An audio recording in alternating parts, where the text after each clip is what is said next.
എൻ്റെ എത്രയും സ്നേഹം നിറഞ്ഞ സിധരിയം ചാനലിൻ്റെ സുഹൃത്തുക്കളെ, ഇന്ന് നമുക്ക് സെപ്റ്റംബർ 15-ാം തീയതിക്ക് ശേഷം, അതായത് ഇപ്പോൾ ഉള്ള ഗ്രഹപരിവർത്തനത്തിന് ശേഷം, അതായത് സൂര്യൻ്റെ പരിവർത്തനത്തിന് ശേഷം അടുത്ത ഒരു മാസത്തേക്ക് മകരം രാശിക്ക് ഏത് തരത്തിലുള്ള അനുഭവങ്ങളൊക്കെ സംഭവിക്കാം എന്ന് നോക്കാം. സുഹൃത്തുക്കളെ, മകരം രാശിയുടെ അധിപൻ എന്ന് പറയുമ്പോൾ ശനി ഭഗവാനാണ്. ഞാൻ ആദ്യം അവിടെ നിന്ന് തുടങ്ങിക്കോട്ടെ. അപ്പം ഞാൻ ഈ മകരം രാശിയെപ്പറ്റി പറയുമ്പോൾ എപ്പോഴും എല്ലാ വീഡിയോയിലും പറയുന്നതാണ്, വളരെ വളരെ വേദനകൾ അനുഭവിക്കുന്ന, വളരെ ടെൻഷൻ അനുഭവിക്കുന്ന, ജീവിതത്തിലതും തിരുവോണം നക്ഷത്രമൊന്നും പറയാനും വേണ്ട, വളരെ അതും പ്രത്യേകിച്ച് ഈ സമയങ്ങളിൽ ഇപ്പോൾ നമ്മൾ പറയും ഗോചരത്തിൽ ശനി കഴിഞ്ഞു, എല്ലാം നല്ല കാലമാണ് തുടങ്ങുന്നതെന്നൊക്കെ പറയും. പക്ഷേ എന്തോ അങ്ങനെയല്ല സംഭവിച്ചുകൊണ്ടിരിക്കുന്നത്. പ്രാക്ടിക്കലി നമ്മൾ നോക്കി അങ്ങനെയല്ല സംഭവിച്ചുകൊണ്ടിരിക്കുന്നത്. വളരെ ബുദ്ധിമുട്ടുകൾ ഈ മകരരാശിക്കാർ അനുഭവിക്കുന്നു. അതിൽ പ്രത്യേകിച്ചും തിരുവോണം നക്ഷത്രം, അങ്ങനെയൊക്കെ തിരുവോണം നക്ഷത്രവും ഏകദേശം ഉത്രാടം നക്ഷത്രവും ഒക്കെ ഏകദേശം അതിൻ്റെ പിടിയിൽ തന്നെ പെട്ടിരിക്കുകയാണ്. അപ്പോൾ യഥാർത്ഥമായിട്ട് അവിടെ ശനി ഭഗവാനാണോ? ഒരു നമ്മൾ പറയുമല്ലോ, ഏഴരയാണ്ട് ശനി കഴിഞ്ഞു, ഏഴര ശനി കഴിഞ്ഞു, നിങ്ങൾക്ക് മകരം രാശിക്ക് സൂപ്പറാണെന്നൊക്കെ പറയല്ലേ. പക്ഷെ അങ്ങനെയല്ല സുഹൃത്തുക്കളെ. ഞങ്ങളുടെ അനുഭവത്തിൽ നക്ഷത്രശാസ്ത്രത്തിന് ഈ ഗോചരശാസ്ത്ര വളരെ ഇമ്പോർട്ടൻ്റ് ഉണ്ട്. ഗോചരത്തിൽ പൊതുവെ പറഞ്ഞു കഴിഞ്ഞാൽ നമ്മുടെ ഈ ശനി ഭഗവാൻ ഈ പ്രാവശ്യം നമുക്കിപ്പം ഉത്രട്ടാതി നക്ഷത്രത്തിലും, ഗുരു പുണർദത്തിലും, രാഹു പൂരുരുട്ടാതിയിലും, കേതു പൂരത്തിലും നിൽക്കുന്നു. ഞാനെന്താ ഈ 4 ഗ്രഹങ്ങളെ പ്രത്യേകിച്ച് പറഞ്ഞു വെച്ചാൽ വാർഷിക ഗ്രഹങ്ങളാണ്. ഏകദേശം ഒരു 6 മാസം മുതൽ ഒരു വർഷം, അല്ല 6 മാസമെങ്കിലും കുറഞ്ഞത്. അതായത് ഇപ്പോൾ ഞാൻ പറയാൻ രാഹുകാല കേതുക്കളൊക്കെ 1.5 വർഷമുണ്ട്, ശനി 2.25 വർഷമുണ്ട്, ഗുരു 1 വർഷമുണ്ട്. അപ്പോൾ നമുക്കൊരു ആവറേജുമൊക്കെ 1 വർഷമെങ്കിലും നീണ്ടു നിന്ന് നമ്മുടെ കാര്യങ്ങളിൽ കൂടുതൽ ഏതെങ്കിലും ഒരു അഭിപ്രായം കാണിക്കാൻ പറ്റിയ, അതായത് എന്തെങ്കിലും സ്ഥിരമായിട്ടുള്ള ദോഷങ്ങളോ അല്ലെങ്കിൽ നല്ലതോ കാണിക്കാൻ പറ്റിയ ഒരു ഗോചരാവസ്ഥ ഈ ഗ്രഹങ്ങൾക്കായതുകൊണ്ടാണ് ഞാൻ ഈ 4 ഗ്രഹങ്ങൾ, അതിന് മറ്റുള്ളവർക്ക് ബലമില്ലെന്നല്ല ഞാൻ പറയുന്നത്. എന്നാലും ഇപ്പം ഇതിനെപ്പറ്റി നോക്കുമ്പം കൂടുതൽ ഗോചര ദോഷങ്ങളെ പറ്റി, നമുക്ക് ഗോചരാവസ്ഥകളെ പറ്റി നോക്കുമ്പോൾ ഈ 4 ഗ്രഹങ്ങളാണ് നമുക്ക് എഫക്റ്റ് ആകുന്നത്. അപ്പോൾ ഞാൻ ഈ പറഞ്ഞില്ലേ, ശനി ഉത്രട്ടാതി നക്ഷത്രത്തിലാണ് നിൽക്കുന്നത്. അപ്പം ഉത്രാട നക്ഷത്രത്തിൻ്റെ ആറാമത്തെ നക്ഷത്രമാണ്, തിരുവോണം നക്ഷത്രത്തിൻ്റെ 5-ാമത്തെ നക്ഷത്രമാണ്, അവിട്ടം നക്ഷത്രത്തിൻ്റെ 4-ാമത്തെ നക്ഷത്രമാണ്. അപ്പോൾ ഈ 6-ാമത്തെ നക്ഷത്രം എന്ന് പറയുന്നത് നക്ഷത്രശാസ്ത്രം, അതായത് സ്റ്റാർ അസ്ട്രോളജി പ്രകാരം വളരെ നല്ല ഒരു ഭാവമാണ്. എന്ന് പറഞ്ഞാൽ ശനി ഉത്രാടം നക്ഷത്രത്തിൻ്റെ 6-ാമത്തെ നക്ഷത്രത്തിൽ നിൽക്കുന്നത് കൊണ്ട് തീർച്ചയായിട്ടും അതുകൊണ്ട് നമുക്ക് പുതിയ കാര്യങ്ങളൊക്കെ തുടങ്ങാം. അതായത് അത് നമുക്കൊരു 10 മാർക്ക് അതിന് കൊടുക്കുകയാണെങ്കിൽ അതിലെ ഒരു 6 മാർക്ക് കൊടുക്കാവുന്നതാണ് എൻ്റെ വിശ്വാസം. തിരുവോണമാകട്ടെ 5-ാമത്തെ നക്ഷത്രത്തിലാണ് നിൽക്കുന്നത്. ഈ 5 എന്ന് പറയുന്നത് എന്താണെന്ന് പറയുന്നത് വളരെ അലച്ചിലുകൾ, അതായത് നമുക്ക് ഒരു കാര്യം സാധിക്കണമെങ്കിൽ പെട്ടെന്നൊന്നും നടക്കില്ല. അങ്ങനെ നമ്മളെ കുറച്ച് ഒന്ന് കറക്കിയെടുത്ത് നമുക്ക് ആ കാര്യങ്ങൾ നടക്കുകയുള്ളൂ. ഇത് 5-ാമത്തെ നക്ഷത്രത്തിൻ്റെ പ്രത്യേകത. അപ്പം ശനിയുടേതായിട്ടുള്ള ഒരു ദോഷം തിരുവോണത്തിനെ തീർച്ചയായിട്ടും ഇവിടെ ബാധിക്കുന്നുണ്ട്. ഇപ്പം നിങ്ങൾക്ക് മനസ്സിലായി കാണും എന്തുകൊണ്ടാണ് ഇപ്പം 7-ാണ്ട് ശനി കഴിഞ്ഞിട്ടും തിരുവോണത്തിനെ വന്നിട്ട് ശനി ഇത്രത്തോളം ബാധിക്കുന്നതെന്ന് മനസ്സിലായി കാണും. അത് 5-ാമത്തെ നക്ഷത്രമായാലാണ് ഇപ്പം ഇരിക്കുന്നത്, അല്ലേ? പിന്നെ ഉത്രട്ടാതി നക്ഷത്രത്തിലാണ് ഇരിക്കുന്നത്. അതുപോലെ അവിട്ടത്തിന് 4-ാമത്തെ നക്ഷത്രത്തിലാണ് ഇരിക്കുന്നത്. അവിട്ടത്തിൻ്റെ 4-ാമത്തെ നക്ഷത്രം എന്ന് പറയുന്നത് ക്ഷേമധാരയാണ്. അപ്പോൾ നമുക്കത് വലിയ ബുദ്ധിമുട്ടൊന്നും ഉണ്ടാകുന്നില്ല, നമുക്ക് പ്രയോജനമായിരിക്കും. അല്ലെങ്കിലും പ്രയോജനമുണ്ടോ ഇല്ലെങ്കിലോ ശനിയുടെ സ്വഭാവം കാണിക്കും, എന്നാലും അത് നമ്മളെ ബുദ്ധിമുട്ടിക്കില്ല. ഓക്കെ. അപ്പം ശനി ഭഗവാൻ സെപ്റ്റംബറിൽ പിന്നെ എങ്ങനെയാണ് മകരം രാശിയിലെ 3 നക്ഷത്രങ്ങളെ ബാധിക്കുന്നതെന്ന് നമ്മളിപ്പോൾ ഏകദേശ രൂപം കിട്ടി. അതുപോലെ ഗുരു എന്ന് പറയുന്നത്, ഇപ്പോൾ ശനി നമ്മുടെ ഒരു കാർമിക് ഗ്രഹമാണെങ്കിൽ ഗുരു എന്ന് പറഞ്ഞു കഴിഞ്ഞാൽ കഴിഞ്ഞ ജന്മങ്ങളിലുള്ള നല്ല ഗുണങ്ങൾ അതായത് ദൈവികമായിട്ടുള്ള അനുഗ്രഹങ്ങൾ നമുക്ക് തരേണ്ട ഒരു ഗ്രഹമാണ്. അതാണ് നമ്മൾ മനസ്സിലാക്കിയിരിക്കുന്നത് അല്ലേ. അപ്പോൾ ഗുരു ഇപ്പം പിന്നെ നമ്മുടെ ഉത്രാട നക്ഷത്രത്തിൻ്റെ 15ാമത്തെ നക്ഷത്രത്തിലാണ്. ദാറ്റ് മീൻസ് 6ാമത്തെ നക്ഷത്രമാണ്. ഒന്ന് ആലോചിച്ച് നോക്കിയേ. അപ്പം ഉത്രാട നക്ഷത്രത്തിന് പൊതുവേ വന്നിട്ട് സെപ്റ്റംബറിലെ ശനിയും ഗുരുവും വന്നിട്ട് അനുകൂലിക്കുന്നുണ്ട് അല്ലേ. അതുപോലെ തിരുവോണ നക്ഷത്രത്തിന് 7ാമത്തെ നക്ഷത്രമാണ്. ഇവിടെ തിരുവോണ നക്ഷത്രത്തിൻ്റെ കാര്യങ്ങൾ പറയുമ്പം തിരുവോണ നക്ഷത്രത്തിൻ്റെ വധധാരയിലാണ്. വധധാര എന്ന് പറഞ്ഞാൽ വധിക്കുമെന്നല്ല എൻ്റെ അർത്ഥം, പക്ഷേ വളരെ വേദനകൾ ഈ സമയത്ത് അനുഭവിക്കും ഈ തിരുവോണ നക്ഷത്രത്തിന്. പ്രത്യേകിച്ച് സെപ്റ്റംബറിലൊക്കെ ഭയങ്കര ടെൻഷനായിരിക്കും തിരുവോണ നക്ഷത്രത്തിന്, മനസ്സിലായില്ലേ. അതുപോലെ അവിട്ടം നക്ഷത്രത്തിനെ നോക്കിക്കഴിഞ്ഞാൽ പിന്നെ അത് മൈത്രധാരയിലാണ്. അത് വലിയ ദോഷമൊന്നും ചെയ്യില്ല. അങ്ങനെ ഗുരു വന്നിട്ട് പൊതുവെ ദോഷകാരി അല്ല, ഗുരുവിനെ കൊണ്ട് ഗുണങ്ങളേ ഉള്ളൂ. 8ാം ഭാവത്തിൽ നിൽക്കുമ്പോൾ നമുക്ക് പ്രയോജനങ്ങൾ ചെയ്യും.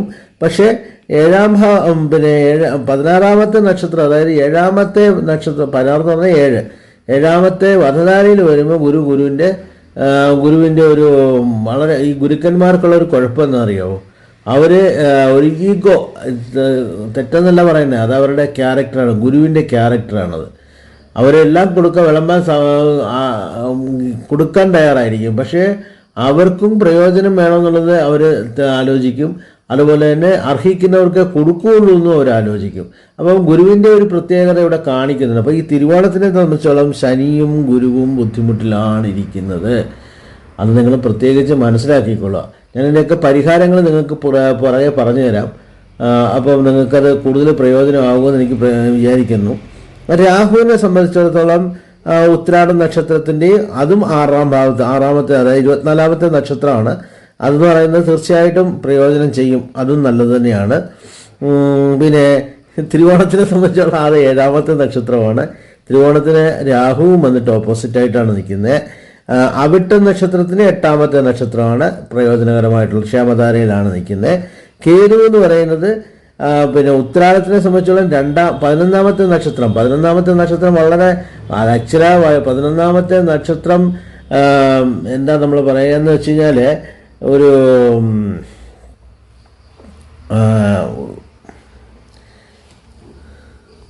സമൂഹ പകை എന്ന് പറഞ്ഞാൽ സമൂഹത്തിൽ പൊതുവെ ഈ 11ാമത്തെ നക്ഷത്രം കേതു വരുമ്പോഴേ ഒരു സമൂഹത്തിൽ നിന്ന് ഒതുക്കുന്ന ഒരു സംഭവം ഇവിടെ സംഭവിക്കും.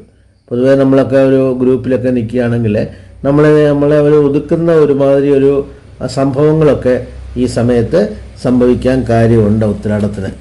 അതാണ് കേതുവിൻ്റെ അവിടുത്തെ ഒരു ഇത്. കാരണം കേതു എന്ന് പറയുന്നത് ഒരു കത്രികയാണ്, എവിടെ ആയാലും അത് കത്രികയുടെ സ്വഭാവം കാണിക്കും. പക്ഷേ തിരുവോണത്തെ സംബന്ധിച്ചിടത്തോളം 3ാമത്തെ നക്ഷത്രമാണ്. അവിടെയും തിരുവോണത്തിന് ബുദ്ധിമുട്ടുള്ള, അതായത് വിപത്തുധാര എന്ന് പറയും, അത് ബുദ്ധിമുട്ടുണ്ടാക്കും. അതുപോലെ അവിട്ട നക്ഷത്രത്തിനെ സംബന്ധിച്ചോളം ക്ഷേമധാരയാണ്, പ്രയോജനമാണ്. അപ്പോൾ ഞാൻ ഈ 3 പ്രത്യേകിച്ച് മകരരാശിയെ പറ്റി ഒന്ന് നോക്കുമ്പോൾ ഈ 3 നക്ഷത്രങ്ങളിൽ നിന്നും തിരുവോണം നക്ഷത്രത്തിന് പൊതുവേ ഈ പ്രാവശ്യം അത്ര നല്ലതാണെന്ന് പറയാൻ പറ്റില്ല. അപ്പം നമുക്കിനി പരിഹാരങ്ങളിലേക്ക് കിടക്കാം അല്ലേ. പരിഹാരം എന്ന് പറയുന്നത് എന്താണെന്ന് വെച്ച് കഴിഞ്ഞാൽ നമ്മൾ ഇപ്പോൾ ഉത്രാട നക്ഷത്രത്തിനെ എടുക്കണം. അപ്പം ഞാനൊരു ഈ പരിഹാരം ഒരു പ്രത്യേക രീതിയിലാണ് പറയുന്നത്. ഉത്രാട നക്ഷത്രം എന്ന് പറയുന്നത് ഗുരുവിൻ്റെ, അതായത് DNA എന്ന് പറയും, DNA അസ്ട്രോളജി എന്ന് പറയും. നമ്മുടെ കാർമിക് ദോഷങ്ങളെല്ലാം ഉത്രാട നക്ഷത്രത്തിൽ പറക്കുന്ന ഒരാൾക്ക് അതിൻ്റെ കാർമിക് ദോഷങ്ങളെല്ലാം എവിടെ ഡെപ്പോസിറ്റ് ചെയ്തു എന്ന് ചോദിച്ചു കഴിഞ്ഞാൽ ഗുരുവിലായിരിക്കും, ഗുരു എന്ന പ്ലാനറ്റിലായിരിക്കും ഡെപ്പോസിറ്റ് ചെയ്തിരിക്കുന്നത്. മനസ്സിലായോ? ഗുരു മൂലമായിരിക്കും ഉത്രാട നക്ഷത്രത്തിന് കൂടുതലും ബുദ്ധിമുട്ടുകൾ ഉണ്ടാകാൻ പോകുന്നത്. അതാണ് DNA. അവിടെ വന്നിട്ട് നല്ലതും കെട്ടതും ഉണ്ടാകാം. നല്ലതും ചിലപ്പം നല്ലതാണ് കൂടുതലെങ്കിൽ തീർച്ചയായിട്ടും ഗുരു പ്രയോജനപ്പെടും. നെഗറ്റീവായിട്ട്, അതായത് ഗുരുവിൻ്റെ ബലം അനുസരിച്ച് നമുക്കത് മനസ്സിലാക്കാൻ കഴിയും. കൂടുതൽ ഇൻറ്റീരിയറായിട്ട് പോയാൽ ഗുരുബലം മനസ്സിലാക്കുകയാണെങ്കിൽ നമുക്കത് പോസിറ്റീവായിട്ടുള്ള നമ്മുടെ ഡെപ്പോസിറ്റ് പോസിറ്റീവാണോ നെഗറ്റീവാണോ എന്നുള്ളത് നമുക്ക് മനസ്സിലാകും. അപ്പോൾ നമുക്കെടുക്കുമ്പം പരിഹാരം എടുക്കുമ്പം ഈ ഗുരു എന്ന് പറയുന്നത് നെയ്യ് ഗുരുവാണ്, കുഞ്ഞുങ്ങൾ ഗുരുവാണ്, ഗുരുക്കന്മാർ ഗുരുവാണ്, മഞ്ഞ വസ്ത്രം എന്ന് പറയുന്ന ഗുരുവാണ്. ഞാൻ ഇതൊക്കെ എടുത്ത് എന്താ പറയുന്നതെന്ന് വെച്ച് കഴിഞ്ഞാൽ നമ്മൾ പരിഹാരം എടുക്കുമ്പോൾ അങ്ങനെയാണ് ചെയ്യേണ്ടത്. അപ്പോൾ ഇതിലേതെങ്കിലും ഒരു വസ്തു നമ്മൾ കയ്യിലെടുക്കുക. നമ്മൾ ഉത്രട്ടാതി ഇപ്പം നമ്മൾ ശനി ഭഗവാന്റെ ദോഷമാണ്. ഇപ്പം ഉത്തരാടം നമ്മളെ സംബന്ധിച്ചോളം ഉത്രട്ടാതി പിന്നെ ശനി ഭഗവാന്റെ നക്ഷത്രമാണ്. ഉത്തരാടം എന്ന് പറയുന്നത് സൂര്യൻ്റെ നക്ഷത്രമാണ്.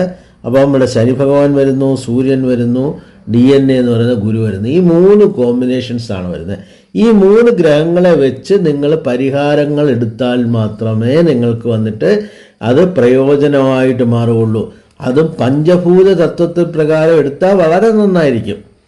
അപ്പോൾ നിങ്ങൾ ചോദിക്കും, എന്താണ് ഈ പഞ്ചഭൂതം? നമുക്കറിയാം, എല്ലാ ലോകത്ത് ജീവനുള്ളതും ജീവനില്ലാത്തതും ഈ ലോകത്തും പരലോകത്തും എവിടെയൊക്കെ ഉണ്ടോ അതിൽ ആകാശം, ഭൂമി, വെള്ളം, വായു, പിന്നെ അഗ്നി, ഇങ്ങനെയൊക്കെയുള്ള മൂലകങ്ങൾ കൊണ്ടാണ് ഉണ്ടാക്കിയിരിക്കുന്നത്. ഇത് ചൈനീസ് വാസ്തുശാസ്ത്രത്തിലും ഇന്ത്യൻ വാസ്തുശാസ്ത്രത്തിലും വെസ്റ്റേൺ വാസ്തുശാസ്ത്രത്തിലും എല്ലാം പറയുന്നുണ്ട്. ഈ 5 കാര്യങ്ങളല്ലാണ്ട് വേറെ ഒന്നും നമ്മളിലില്ല. അതുകൊണ്ടുണ്ടാക്കിയിരിക്കുന്ന ഭാഗങ്ങളാണ് ജീവനുള്ളതും ജീവനില്ലാത്തതുമുള്ള ഈ ലോകത്തുള്ള എല്ലാ വസ്തുക്കളും. അപ്പോൾ നമുക്ക് ഈ മകരം രാശിയുടെ പഞ്ചഭൂത തത്വം എന്താണെന്ന് വെച്ചാൽ നിലതത്വമാണ്. നിലതത്വം ഭൂമി തത്വമാണ്. മനസ്സിലായില്ലേ? അപ്പോൾ നമുക്കിപ്പോൾ പരിഹാരം എടുക്കുമ്പം ഈ 3 എണ്ണം, അതായത് ശനി പറഞ്ഞു, ഗുരു പറഞ്ഞു, സൂര്യൻ പറഞ്ഞു, പ്ലസ് നിലം. അപ്പോൾ നമുക്ക് ഈ ഒരു കോമ്പിനേഷൻ എടുക്കണം. ഇതിനെന്താണ് നമുക്ക് ചെയ്യാൻ പറ്റുന്നത് ഒന്ന് ആലോചിച്ച് നോക്കുക. എപ്പോഴും സുഹൃത്തുക്കളെ, നമ്മൾ ആത്മീയമായിട്ട് പരിഹാരം എടുക്കുന്നത് നല്ലതല്ല എന്നല്ല പറയുന്നത്.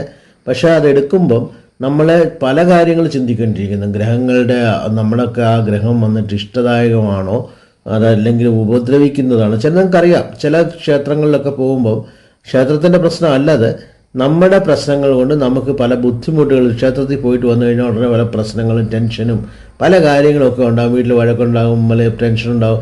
ഇതിനൊക്കെ എൻ്റെ കാരണം നമ്മൾ ക്ഷേത്രത്തിൽ പോയിട്ട് വന്നതല്ലേ നമ്മൾ വിചാരിക്കും. പക്ഷേ അതിന് ഭഗവാൻ ഒരു കാര്യമല്ല, ഭഗവാൻ ഇതിനകത്തൊന്നും ചെയ്യുന്നില്ല. എന്താ സംഭവിക്കുന്നതെന്ന് വെച്ച് കഴിഞ്ഞാൽ, നമ്മളിപ്പോൾ ഉദാഹരണമായിട്ട് നമ്മളെ ഒരു പർട്ടിക്കുലറായിട്ടുള്ള ദേവൻ്റെ ക്ഷേത്രത്തിൽ പോയി അവിടെ ഇപ്പോൾ ഗുരുവിൻ്റെ എനർജി വെച്ചോളുക. ഗുരുവിൻ്റെ ക്ഷേത്രത്തിൽ പോയാൽ ഗുരുവിൻ്റെ എനർജി അവിടെ നിറഞ്ഞു നിൽക്കും. അതാണ് ഗുരുവിൻ്റെ ക്ഷേത്രം എന്ന് പറഞ്ഞാൽ മഹാവിഷ്ണുവിൻ്റെ ക്ഷേത്രം എന്ന് പറയാം. ഗുരുവിൻ്റെ എനർജി അവിടെ നിറഞ്ഞു നിൽക്കും. നമ്മുടെ ജാതകത്തിൽ ഗുരു വന്ന് നെഗറ്റീവാണെന്ന് വെച്ചോളുക. ഗുരു വന്നിട്ട് കഷ്ടദായകനായിട്ടുണ്ടെന്ന് വെച്ചോളുക. അപ്പോൾ അതുകൊണ്ട് അർത്ഥം മഹാവിഷ്ണുവിൻ്റെ ക്ഷേത്രത്തിൽ പോകരുതെന്നല്ല പറയുന്നത്. നമ്മൾ ആ ക്ഷേത്രത്തിൽ പോകുന്നതിന് മുമ്പ് ആ എനർജി, നമുക്ക് ആ ഗുരുവിൻ്റെ എനർജി, നമ്മുടെ ശരീരത്തുള്ള ഗുരുവിൻ്റെ എനർജി, ആ ഒരു നെഗറ്റീവായിട്ടുള്ള ഗുരുവിൻ്റെ എനർജി നമ്മൾ കോംപ്രമൈസിലെത്തിക്കണം. അതാണ് ആദ്യം ചെയ്യേണ്ടത്. അത് ചെയ്തിട്ട് വേണം നമ്മൾ മഹാവിഷ്ണുവിൻ്റെ ക്ഷേത്രത്തിൽ പോയി നല്ല ഫലങ്ങൾ, ഗുരുവിൻ്റെ ആ ഒരു പോസിറ്റീവ് എനർജി നമുക്ക് അബ്സോർബ് ചെയ്യണം. അപ്പോൾ നമ്മൾ ഏത് കാര്യം ചെയ്യുമ്പോഴും ഇപ്പോൾ ഒരു ദോഷമുണ്ട് അല്ലെങ്കിൽ ഒരു അഴുക്കുണ്ടെന്നുണ്ടെങ്കിൽ, അരിയിൽ കല്ലുണ്ടെന്നുണ്ടെങ്കിൽ ആദ്യം കല്ല് മാറ്റിയിട്ടാണ് നമ്മൾ അരി കഴുകി നമ്മൾ ഭക്ഷണം ഉണ്ടാക്കുന്നത് അല്ലേ? അതേമാതിരി നമുക്ക് എന്തെങ്കിലും ഒരു ഗ്രഹത്തിന് ദോഷമുണ്ട് എന്ന് മനസ്സിലായ ശേഷമാണെങ്കിൽ ആദ്യം ആ ദോഷം മാറ്റണം സുഹൃത്തുക്കളെ. ആ ദോഷം മാറ്റുക എന്ന് പറയുന്നത് പെട്ടെന്ന് ഒരു പോസിറ്റീവായിട്ടുള്ള മറ്റുള്ള, ഇപ്പോൾ ഈ അരിയുടെ കാര്യം തന്നെ പറഞ്ഞു, ഈ അരി കൊണ്ടൊന്ന് കല്ലുള്ള അരി കൊണ്ടൊന്ന് നല്ല അരിയുടെ കൂടെ ചേർത്ത് കഴിഞ്ഞാൽ ഈ കല്ല് മാറുമോ? മാറത്തില്ല. അപ്പോൾ എന്താ ചെയ്യേണ്ടത്? ആദ്യം അതിലുള്ള കല്ല് മാറ്റണം. കല്ല് പെറുക്കി മാറ്റുക, അത് മാറ്റണം. മാറ്റിയിട്ട് ഈ അരി കൊണ്ട് നല്ല അരിയിലിട്ട് കഴിഞ്ഞാൽ നമുക്ക് ധാരാളം അരി കിട്ടും, നമുക്ക് കൂടുതൽ പ്രയോജനമാണ് അല്ലേ? ഇത് തന്നെയാണ് ഇവിടെയും. ലോകത്ത് ഒന്നും നിയമങ്ങൾക്ക് അപ്രാപ്യമായിട്ടൊന്നുമില്ല, എല്ലാം സയൻസ് തന്നെയാണ്. അപ്പോൾ നമ്മളിപ്പോൾ എന്ത് ചെയ്യണം? ഗുരുഭഗവാൻ എടുക്കലല്ല, മഹാവിഷ്ണുവിൻ്റെ ക്ഷേത്രത്തിൽ പോകുന്നതിന് മുമ്പ് ഗുരു കഷ്ടബലം തരുന്ന ഒരു ജാതകമാണെന്നുണ്ടെങ്കിൽ ആദ്യം ആ കഷ്ടബലത്തിനെ മാറ്റണം, ആ ദോഷത്തെ മാറ്റണം. അതെങ്ങനെ മാറ്റാം? വ്രതം കൊണ്ട് മാറ്റാം, അല്ലെങ്കിൽ ദാനം കൊണ്ട് മാറ്റാം. ഇതാണ് നമ്മുടെ ആചാര്യന്മാർ ക്ലിയർ ആയിട്ട് പറഞ്ഞിട്ടുണ്ട്. പക്ഷെ അതൊന്നും ആരും പെട്ടെന്ന് എടുക്കുന്നില്ല. നമ്മൾ ഉടനെ ഓടി പിടിക്കുക, അങ്ങോട്ട് പോവുക, ചെയ്യുക എന്നുള്ളത് അങ്ങനെയല്ല. ആ ദോഷം നിവർത്തി ചെയ്യണം. അപ്പോൾ ഗുരുവിൻ്റെ ദോഷം മാറ്റാൻ പല കാര്യങ്ങളുണ്ട്. ഗുരു എന്ന് പറഞ്ഞാൽ പറഞ്ഞില്ല, ആദ്യം പറഞ്ഞില്ലേ, കുഞ്ഞുങ്ങളാണ്. അല്ലെ, ഗുരു എന്ന് പറയുന്നത് നമ്മളെ വിദ്യാഭ്യാസം, നമ്മുടെ ഗുരുക്കന്മാരാണ്, അല്ലെ ആചാര്യന്മാരാണ്. അപ്പോൾ അത് സഭയിലെ ഏത് ആചാര്യനും ആയിക്കോട്ടെ, ഏത് മതവും ആയിക്കോട്ടെ, ആചാര്യന്മാരാണ്. അല്ലാന്നുണ്ടെങ്കിൽ കുഞ്ഞുങ്ങളാണ്, ഒന്നും അറിയാത്ത കുഞ്ഞുങ്ങൾ. ഞാൻ പറയുന്നത് അതനുസരിച്ചുള്ള കുട്ടികൾ, ആ ഒരു ഏജിലുള്ള കുട്ടികൾ. അപ്പം ഇവർക്ക് നിങ്ങൾക്ക് മഞ്ഞ വസ്ത്രം കൊടുക്കാം. അപ്പോൾ ഗുരുവിൻ്റെ ദോഷം മാറുകയാണ്. അല്ലെങ്കിൽ ഭക്ഷണം കൊടുക്കാം, അല്ലെങ്കിൽ നെയ്യ് ചേർത്ത ഭക്ഷണം കൊടുക്കാം. എന്തിനാ ഈ നെയ്യൊക്കെ ചേർത്ത്? നെയ്യെന്ന് പറയുന്നത് ഗുരുവാണ്, മനസ്സിലായില്ലേ? അപ്പോൾ നെയ്യ് ചേർത്ത ഭക്ഷണം കൊടുക്കാം. അങ്ങനെ കൊടുത്താൽ തന്നെ ആ ദോഷം നമുക്ക് അവിടെ നിവർത്തി ചെയ്യുകയാണ്. ഈ നിവർത്തി ചെയ്ത ശേഷം നമ്മൾ ഗുരുവിൻ്റെ ഈ നിവർത്തി ചെയ്ത ശേഷം അതൊരു 48 ദിവസം നമ്മൾ കണ്ടിന്യൂസ് ആയിട്ടോ അല്ലെങ്കിൽ 4 ആഴ്ച നമുക്ക് ആ ഒരു മണ്ഡലം ആ 48 ദിവസം ചെയ്തു കഴിഞ്ഞാൽ നമുക്ക് എന്താ സംഭവിക്കുന്നതെന്ന് വെച്ച് കഴിഞ്ഞാൽ നമ്മുടെ ആ ദോഷങ്ങൾ നമ്മുടെ കാർമിക്കായിട്ടുള്ള ആ എനർജി വന്നിട്ട് നോർമലായിട്ട് മാറും. ആ എനർജി നോർമലാക്കിയ ശേഷം വേണം നമ്മൾ ഗുരുവിൻ്റെ അമ്പലത്തിൽ പോയിട്ട് ആ എനർജിയെ ആ ഒരു ഗുരുവിൻ്റെ ആ എനർജിയെ നമ്മൾ കൂടുതൽ ബലപ്പെടുത്തേണ്ടത്. അപ്പോൾ നമുക്ക് കൂടുതൽ പ്രയോജനം വരും. മനസ്സിലായില്ലേ? അപ്പോൾ ഞാൻ ഇത്രയും വിശദമാക്കി പറയുന്നത് പലരും എന്നോട് ചോദിക്കുന്നുണ്ട്, എന്താ അങ്ങനെയാണ് അമ്പലത്തിൽ പോകരുത്? അങ്ങനെയല്ല, അമ്പലത്തിൽ പോകണം. ഗുരുവിൻ്റെ ദോഷകാരികളെ തീർച്ചയായിട്ടും ഗുരുവിൻ്റെ അമ്പലത്തിൽ പോകണം. പക്ഷേ അതിനു മുമ്പ് ഞാൻ ഈ അരിയുടെ കഥ പറഞ്ഞില്ലേ, അത് തന്നെയാണ്.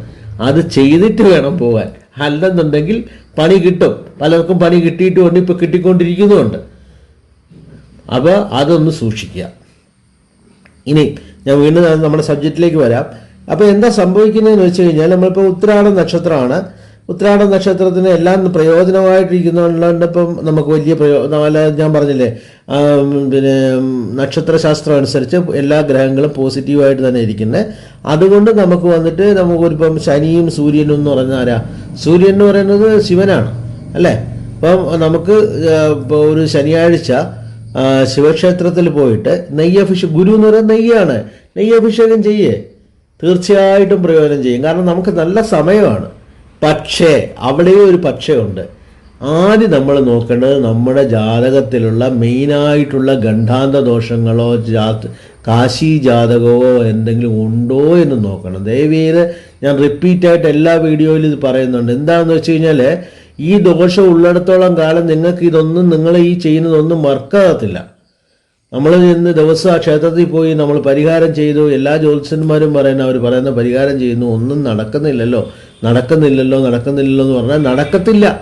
അത് തന്നെ. കാരണം എന്താ? നമ്മൾ കഴിഞ്ഞ ജന്മജന്മാന്തരങ്ങളായിട്ട് കൊണ്ടുവന്നിരിക്കുന്ന ദോഷങ്ങളായിട്ടുള്ള അതാണ് ഈ ഗണ്ഡാന്ത ദോഷങ്ങളും കാശി ജാതകം അല്ലെങ്കിൽ പിന്നെ ബ്രഹ്മഹത്യാദോഷം എന്നുള്ള രൂപത്തിലൊക്കെ നമുക്ക് നമ്മുടെ കയ്യിൽ വരുന്നത്. അത് നമ്മുടെ ഔട്ടർ ബോഡി മീൻസ് പിന്നെ നമ്മുടെ മനോമയ കോശത്തിൽ ഡെപ്പോസിറ്റ് ആകും. ഈ മനോമയ കോശത്തിൽ ഡെപ്പോസിറ്റ് ആകുന്നത് നമ്മൾ മരിച്ചാൽ കഴിഞ്ഞാൽ നമ്മുടെ ജീവൻ പോയാൽ ആ ജീവനിലാണ് പോകുന്നത്, കൂടെയാണ് പോകുന്നത്. ജീവൻ്റെ അതായത് ആ മെമ്മറി സെൽസിൻ്റെ കൂടെയാണ് അത് പോകുന്നത്. അപ്പം നമ്മുടെ ബോഡി മാത്രം നമ്മൾ അതോടെ നമ്മുടെ ഇത് കഴിഞ്ഞു. പക്ഷെ അടുത്ത ജന്മത്തിൽ പോകുമ്പോൾ ആ ജീവൻ്റെ കൂടെ ആ മനോമയ കോശത്തിൽ ഈ ദോഷങ്ങളെല്ലാം അവിടെ ഡെപ്പോസിറ്റ് ആയിരിക്കും. നമ്മൾ ഈ പ്രാവശ്യം ഒത്തിരി വീടുകൾ വെച്ചു, ഒത്തിരി സന്തോഷമായിട്ടിരിക്കുന്നു. പല വീടുകളുടെ സ്വന്തക്കാരനാണ്, പല സ്വത്തുക്കളുടെ സ്വന്തക്കാരനാണ്. അടുത്ത ആൾക്ക് 5 പൈസ കൊടുക്കില്ല എന്നൊക്കെ വിചാരിച്ചിരിക്കുന്നവരുണ്ടല്ലോ. ഇതും കൊണ്ടാണ് അടുത്ത ജന്മത്തിലേക്ക് പോകുന്നത്. അടുത്ത ജന്മത്തിൽ പോകുമ്പോൾ ഇതിൽ വലിയൊരു ഡെപ്പോസിറ്റ് ആയിട്ട് ഔട്ടർ ബോഡിയിൽ നിൽക്കും ദോഷമായിട്ട്. അപ്പോൾ എന്താകും? നമ്മുടെ കോസ്മിക് എനർജി നമ്മുടെ ശരീരത്തുള്ള ആ എനർജിയുമായിട്ട് കോംപ്രമൈസ് ചെയ്താൽ മാത്രമേ നമുക്ക് മുന്നോട്ട് പോകാൻ പറ്റുള്ളൂ. അല്ലാതെ നിങ്ങൾ ഈ ഗ്രഹദോഷങ്ങൾ കണ്ടിട്ട് ഇതിന് ചെറിയ പരിഹാരങ്ങൾ നമ്മൾ ഇതൊക്കെ ചെയ്താലൊന്നും വർക്കൗട്ട് ആകത്തില്ല. അതിന് നിങ്ങൾ ആദ്യം ജാതകത്തിലെ ഗണ്ഡാന്ത ദോഷങ്ങളുണ്ടോ അല്ലെങ്കിൽ മറ്റു ദോഷങ്ങളുണ്ടോ എന്ന് മനസ്സിലാക്കിയ ശേഷം അത് മാറ്റിയ ശേഷം നിങ്ങൾ ഈ കാര്യങ്ങൾ ചെയ്താൽ തീർച്ചയായിട്ടും ഈ ദോഷപരിഹാരങ്ങളൊക്കെ നടക്കും. അതാണ് പലയിടത്തും സംഭവിക്കുന്നത്. ഞങ്ങൾ കാണുന്ന ആയിരക്കണക്കിന് ജാതകങ്ങളിൽ നിന്നും കാണുന്ന പല സുഹൃത്തുക്കളും, എൻ്റെ ജ്യോതിഷ സുഹൃത്തുക്കളും പലരും കാണുന്ന ജാതകങ്ങളുടെ ഞങ്ങളെല്ലാം അതിനെപ്പറ്റിയൊക്കെ അനലൈസ് ചെയ്തുമ്പോൾ കൂടുതലും കാണുന്നുണ്ട് ഈ കാശി ജാതകമൊക്കെ വളരെ ബുദ്ധിമുട്ടുണ്ടാക്കുന്നുണ്ട്. ഏത് സ്റ്റേജിലാണ്, ഏതോ ഒരു ശനിയുടെ ഒരു സ്റ്റേജിൽ അത് വരും. അത് വന്നു കഴിഞ്ഞാൽ നമ്മളെ തളർത്തും. അപ്പോൾ അങ്ങനെയൊക്കെയുള്ള കാര്യങ്ങളൊക്കെ ഉണ്ട്. അപ്പോൾ ആരും ഇതിൽ നിന്നും വെളിയിൽ പോകാനും പറ്റത്തില്ല. ആരും ഇതിൽ നിന്നും വിശ്വസിക്കത്തില്ലയോ അതൊക്കെ അവരവരുടെ കാര്യം. പക്ഷേ നന്നായിരിക്കുന്ന സമയത്ത് നമ്മളെന്ത് വിചാരിക്കും? ഇതൊക്കെ ഓക്കെ, ഇതൊന്നും ഇല്ലയെന്ന് വിചാരിക്കും. ഒരു പ്രശ്നം വരുമ്പോഴാണ് നമുക്ക് മനസ്സിലാക്കുന്നത്. അവിടെയാണ് നിങ്ങളുടെ ജാതകം ഒരു അറിയാവുന്ന ആചാര്യനെ കൊണ്ട് നോക്കിച്ച് ക്ലിയർ ചെയ്യേണ്ടത്. അപ്പോൾ ഞാൻ പറഞ്ഞു ഉത്രാട നക്ഷത്രത്തിന് പറഞ്ഞു, അത് വലിയ പ്രശ്നമൊന്നുമില്ല എന്ന് നമുക്കറിയാം. ഇത് വീഡിയോ കുറച്ച് കൂടുതലാണ് തോന്നുന്നുണ്ട്, എന്നാലും ഇത് പറയാതിരിക്കാൻ നിവർത്തിയില്ല. അടുത്ത തിരുവോണം നക്ഷത്രമാണ്. തിരുവോണം നക്ഷത്രത്തിന് വളരെ ബുദ്ധിമുട്ടുള്ള സമയമാണ്. ചന്ദ്രനും ശുക്രനും ശനിയുമുള്ള കോമ്പിനേഷനാണിത്. ചന്ദ്രൻ എന്ന് പറയുന്ന തിരുവോണത്തിൻ്റെ നക്ഷത്ര അധിപനാണ്. ശുക്രൻ എന്ന് പറയുന്നത് അതിൻ്റെ DNA ആണ്. ശനി എന്ന് പറയുന്നത് ഉത്രട്ടാതി നിൽക്കുന്ന നക്ഷത്രത്തിൻ്റെ അധിപനാണ്. അപ്പോൾ ചന്ദ്രനും ശുക്രനും ശനിയും ചേർന്ന ഒരു കോമ്പിനേഷൻ നമ്മൾ സെലക്ട് ചെയ്യുക, അതിന് ദാനം ചെയ്യുക. ഒരിക്കലും ഒരു കാര്യം മനസ്സിലാക്കിക്കൊള്ളുക, ഈ ദാനം ചെയ്യുന്നതായിരിക്കും തിരുവോണത്തിന് കൂടുതൽ പ്രയോജനം. കാരണം അത് വളരെ ദോഷകരമായിട്ടുള്ള സമയമാണ്. പ്ലീസ് നിങ്ങളോട് പറയുകയാണ്, വ്രതമിരിക്കുക. നിങ്ങൾ ഒന്നീ വെള്ളിയാഴ്ച വ്രതമിരിക്കുക, അല്ലെങ്കിൽ ശനിയാഴ്ച വ്രതമിരിക്കുക, അല്ലെങ്കിൽ തിങ്കളാഴ്ച വ്രതമിരിക്കുക.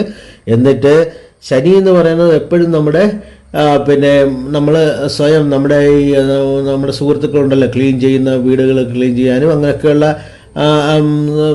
സുഹൃത്തുക്കളുണ്ടല്ലോ, അവർക്ക് വന്നിട്ട് വസ്ത്രം വാങ്ങിച്ചു കൊടുക്കുക, അവർക്ക് ഭക്ഷണം വാങ്ങിച്ചു കൊടുക്കുക, അവർക്ക് വെള്ളം കുടിക്കുക. ചന്ദ്രൻ എന്ന് പറഞ്ഞ വെള്ളമാണ്, വെള്ളം കൊടുക്കുക. ശുക്രൻ എന്ന് പറഞ്ഞ വസ്ത്രമാണ്, വസ്ത്രം കൊടുക്കുക. ഭക്ഷണമാണ്, മധുരഭക്ഷണം കൊടുക്കുക. ഇതൊക്കെ നിങ്ങൾക്ക് ദാനം ചെയ്യുക. നിങ്ങൾ എത്രയും ദാനം ചെയ്യുക അത്രയും ദാനം ചെയ്യുക. വ്രതമെടുക്കുക. ഇതാണ് തിരുവോണത്തിന് ഈ പ്രാവശ്യം എനിക്ക് പറയാൻ പറ്റിയ പരിഹാരം. കാരണം അതിൽ കൂടെ മാത്രമേ അവർക്ക് രക്ഷപ്പെടാൻ പറ്റുള്ളൂ. ദയവ് ചെയ്ത് ഞാൻ ഈ പറയുന്ന ഒന്ന് നിങ്ങൾ കേട്ട് ചെയ്യുക. അതുപോലെ നിങ്ങൾ ജാതകത്തിൽ ഇനി അതല്ല ഇനി ഗണ്ടാണ്ട ദോഷങ്ങളോ മറ്റുണ്ടെങ്കിൽ ഒരു നല്ല ആചാര്യനെ കണ്ട്, ഒരു നല്ല ജ്യോതിഷനെ കണ്ട് മനസ്സിലാക്കി അതിനനുസരിച്ച് നിവർത്തി ചെയ്യാനും മറക്കരുത്. അതുപോലെ അവിട്ട നക്ഷത്രം പൊതുവെ പോസിറ്റീവാണ്, അതിന് വലിയ പ്രശ്നങ്ങളൊന്നുമില്ല. എന്നാലും നമുക്ക് അവിട്ടത്തിനെ ഒന്ന് ബൂസ്റ്റ് ചെയ്യണം. നമുക്ക് ഒന്നുകൂടെ നല്ല ബലമാണെന്നെങ്കിൽ അത് ചൊവ്വായും ശനിയുമാണ്. ശനിയാണ് അതിൻ്റെ DNA. ശനിയുടെ നക്ഷത്രത്തിൽ നിൽക്കുന്നു. ചൊവ്വയുടെ അവിട്ടത്തിൻ്റെ അധിപനാണ് ചൊവ്വ. അപ്പോൾ എന്ത് ചെയ്യണം? ഈ 3 കോമ്പിനേഷനും എടുത്ത്, ശനിയും ചൊവ്വായും എന്ന് പറഞ്ഞാൽ ഭദ്രകാളി അമ്മയാണ്. ഭദ്രകാളി അമ്മയെ തൊഴുക. ശനിയാഴ്ച പോയി തൊഴുക, അല്ലെങ്കിൽ ചൊവ്വാഴ്ച പോയി തൊഴുക. ചുവന്ന വസ്ത്രം കൊടുക്കുക, അല്ലെങ്കിൽ ശനിയുടേതായിട്ടുള്ള നല്ലെണ്ണ വിളക്ക് കത്തിക്കുക. ഇതൊക്കെ ചെയ്യാം. ഇതൊക്കെ നമ്മുടെ ഇഷ്ടമാണ്, ഇതൊക്കെ ചെയ്യാം. പക്ഷേ നിങ്ങൾക്ക് ദോഷങ്ങളുണ്ടോ എന്ന് തീർച്ചയായിട്ടും ഒരു ആചാര്യനെ കൊണ്ട് നോക്കിക്കണം സുഹൃത്തുക്കളെ. ഇതൊക്കെ ഓക്കെ ആണെന്നുണ്ടെങ്കിൽ തീർച്ചയായിട്ടും ഈ ചെറിയ ചെറിയ പരിഹാരങ്ങൾ ചെയ്താൽ തന്നെ നിങ്ങൾ നന്നായിരിക്കും. ഞാൻ പറഞ്ഞ ഈ മറ്റ് ദോഷങ്ങളൊന്നും ഇല്ല എന്നുണ്ടെങ്കിൽ. അപ്പോൾ സുഹൃത്തുക്കളെ, ഞാനിവിടെ എൻ്റെ വീഡിയോ ഇവിടെ ചുരുക്കുകയാണ്. ദയവ് ചെയ്ത് ഇത് ഷെയർ ചെയ്യാനും ലൈക്ക് ചെയ്യാനും മറ്റുള്ളവരിലേക്ക് ഇത് പകരുവാനും ദയവ് ചെയ്ത് ശ്രദ്ധിക്കുക. പിന്നെ ഈ വീഡിയോയിൽ എന്തെങ്കിലും തരത്തിലുള്ള തെറ്റുകൾ ഉണ്ടെന്നുണ്ടെങ്കിൽ ദയവ് ചെയ്ത് നിങ്ങൾ കമൻറ്റ് ചെയ്യുക. നിങ്ങളുടെ എല്ലാ കമൻസും ഞാൻ നോക്കുന്നുണ്ട്. എനിക്കറിയാവുന്ന തരത്തിൽ ഞാനത് എന്നെ ക്ലിയർ ചെയ്യാൻ ഞാൻ ശ്രമിക്കാം. അതുപോലെ തന്നെ പിന്നെ നിങ്ങൾക്ക് എന്തെങ്കിലും തരത്തിലുള്ള ജാതകം നോക്കാനോ, അല്ലെങ്കിൽ ജാതകത്തിനെ പറ്റി കൂടുതൽ അറിയാനോ, ഈ സമയം നോക്കാനോ അല്ല പ്രശ്നം നോക്കാനോ ആവശ്യമുണ്ടെന്നുണ്ടെങ്കിൽ ഓൺലൈനിൽ വാട്സപ്പിൽ എനിക്ക് മെസ്സേജ് അയക്കാം. ഞാൻ നിങ്ങളെ തിരിച്ച് കോൺടാക്റ്റ് ചെയ്യുന്നതായിരിക്കും. അതനുസരിച്ച് നമുക്ക് മുന്നോട്ട് പോകാം. അപ്പോൾ നമസ്കാരം സുഹൃത്തുക്കളെ. Thank you.